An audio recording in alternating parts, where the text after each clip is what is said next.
কিছু খাও না, তোমার চোখের মধ্যে পানি কেন মুসা? তোমার কি দরকার, তোমার কি লাগবে? সন্তান নেই, তুমি যা চাও আমি তাই দেব। মুসা ইবনে উমাইরকে বলল, তুমি খাবার খেতে বসো, তোমার জন্য দামি দামি খাবার, খুব সুস্বাদু খাবার রান্না হয়েছে, তোমার পছন্দের খাবার রান্না হয়েছে, তোমার কষ্ট দূর হয়ে যাবে। তোমার কি কাপড় লাগবে?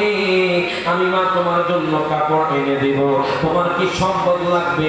আমি মা তোমার জন্য সম্পদ এনে দিব। এই কথা বলার পরে মুসা ইবনে উমাইর হাওমাও করে কান্না শুরু করে দিয়েছে। ডাক দিয়া কয়, মা গো মা,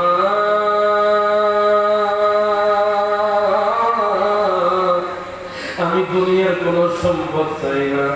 ও মা, আমি দুনিয়ার কোনো খাবার চাই না, আমি মুহাম্মদের পাগল হয়ে গেছি।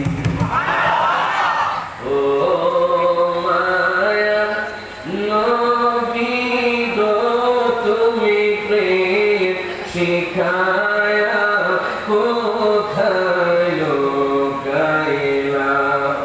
কারা কারা আমার নবীর ভালোবাসার একটু হাত তুলে দেখেন, সবাই একটু হাত তুলে নবীর দেখায় দেন, মুখটা জমাটা বলে বলেন, ও মায়া নবী তুমি প্রেম শেখায়া কোথায় গাইলা?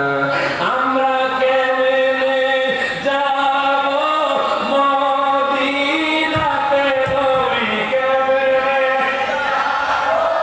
মদিনাতে, নবী সকলে এসে বলো না, তুমি প্রেম শিখায়া কোথায় গাইলা?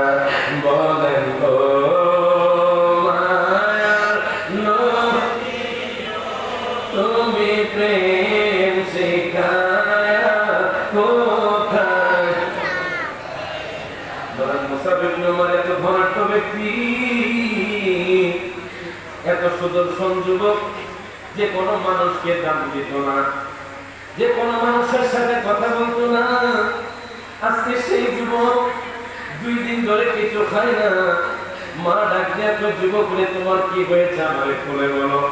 মা ডাক দিয়া কয়, মা গো মা, আমি এতদিন পর্যন্ত অন্ধকার জগতের মধ্যে ছিলাম, যেই দিন আমি আল্লাহ পাকের হাবিবকে দেখছি মা গো, আমি সেই দিন থেকে নবীর জন্য পাগল হয়ে গেছি।